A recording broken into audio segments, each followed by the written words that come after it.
Guys, AI agents are getting better fast, but normal browsers still make web automation messy. You ask an agent to complete a task, and suddenly it gets stuck on logins, cookies, pop-ups, or a browser window that takes over your screen. I am Daniel, welcome to my channel where I make smart tutorials. Today we're looking at Lite, a Chromium-based browser built around one idea: best browser for both your AI agents and you. It gives your agent its own space inside the browser, so it can work on web tasks while you keep using your computer normally. In this video, we'll migrate Chrome data, connect Lite with an external agent, and run a real Expedia automation task. Then we'll look at how semantic snapshots and browser functions make web automation cleaner. Also, I've left all the useful links in the description down below, so don't forget to check them out. So let's get into it. Alright folks, let's go straight into the practical test. I want the agent to use Expedia like a real browser workflow, search for a New York to London flight, compare the results, and stop before payment. This is where regular browser agents often get messy. Travel sites are dynamic, and small interruptions can break the flow. So in this demo, I'll check whether Lite can run the task without taking over my main browser. First, we download and install the browser. Since Lite is built on Chromium, it still feels familiar. You have the basics you expect from a browser, including tabs, profiles, and extensions for everyday use. So this is not some strange separate agent dashboard. You can actually use it as a browser. The next thing I do is migrate data from Google Chrome. This is one of the most practical steps, because the agent doesn't have to start from a completely empty environment. I import the browser data, click through the confirmation, and now Lite can work closer to the browser context I already use. That matters, mates, because agents often waste time before the actual task begins. If they start from a blank Chromium session, they may run into missing cookies, missing extensions, fresh auths, OAuth loops, or other setup issues. With migration, the experience is closer to a real working browser environment. Now we move to the agent setup. Once the browser is installed, we can connect it with tools like Cursor, Claude Code, Codex, or your own compatible agent through Ego Browser. This is an important point. Lite is external agent first. It doesn't force you into one built-in assistant. The browser becomes the environment, and your agent of choice can work inside it. Next, folks, let's run the first real task. In Cursor, I open a new agent window and give it a clear instruction. Use Lite to open Expedia, search for tickets from New York to London, choose the cheapest suitable fare, and continue until the payment step. I am not asking it to buy anything, just to reach the checkout stage, where I can manually review and take control. After I send the instruction, Cursor says it will use Ego Browser for the task. And inside Lite, we can open the Spaces section and see where the agent is working. And guys, this is the feature I like most. The agent gets its own space. It is not taking over my active tabs, and it is not controlling my mouse. I can keep working in Cursor, write notes, or prepare documentation while the agent runs in the background. That sounds small, but in practice it changes the whole feeling of browser automation. In many setups, the agent feels like it borrowed your computer. Here it feels more like the agent as its own desk inside the same browser. Now we can watch what it does. It opens Expedia, starts filling in the route, chooses New York and London, opens calendars, selects dates, and runs the search.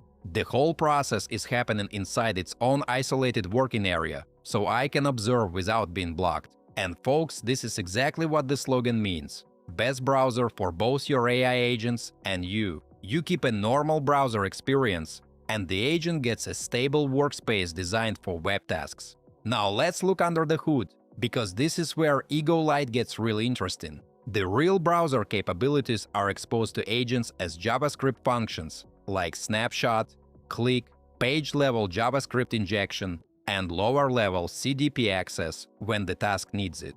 That means the agent can work more like a programmer. Folks, instead of calling one command, checking the output, and repeating that over and over again, it can combine multiple browser steps into one JavaScript workflow. Snapshot is a big part of this. Instead of dumping raw HTML into the model, Lite gives the agent a cleaner semantic view of the page. Interactive elements are represented with useful labels, short references, and stable location hints, so the agent does not have to rely only on long CSS selectors or dig through messy HTML just to find what it needs. For agent workflows, that means fewer tokens, less page noise, and a smoother way to navigate and operate on real websites. Guys, let me take a little break to ask you to like this video and subscribe to my channel. It's absolutely free, but helps me make even more fun tutorials for you. Thanks! Now back to the Expedia task. After a while, the agent reports back with the result. It found flight options, selected a cheaper fare, and reached the passenger information step. When I switch into the browser, we can confirm that it really reached the checkout flow. The price details are visible, the passenger fields are available, and some basic fields may already be filled. And folks, this is where I would stop the automation. For anything involving payment or sensitive information, I want a human in control. The agent can get me through the repetitive navigation, but the final decision and any sensitive data entry should stay manual. This is also a good caveat for Ego Lite in general. It is not a magic assistant that does everything on its own. It is a browser environment built to make external agents work better. You still choose the agent, you still give the instruction, and you still decide how much control you want to give it. Now let's talk about why this matters for repeatable workflows. Guys, Ego Lite makes repeated browser tasks more practical because the agent gets a cleaner browser environment, semantic page snapshots, and access to browser actions through Ego Browser. So if you often test dashboards, fill forms, check product pages, or run research workflows, the agent doesn't have to fight the same browser noise every time. It can work with clearer page structure, more stable interaction targets, and a separate space that doesn't interrupt your own browsing. Folks, another thing I like is that Ego Lite keeps the workflow local and practical. The browser is a free download, and your browsing data stays on your device. You still use your own chosen agent or model provider, so Ego Lite is not locking you into one AI assistant. And because it is Chromium-based, it doesn't feel like switching to a completely unfamiliar tool.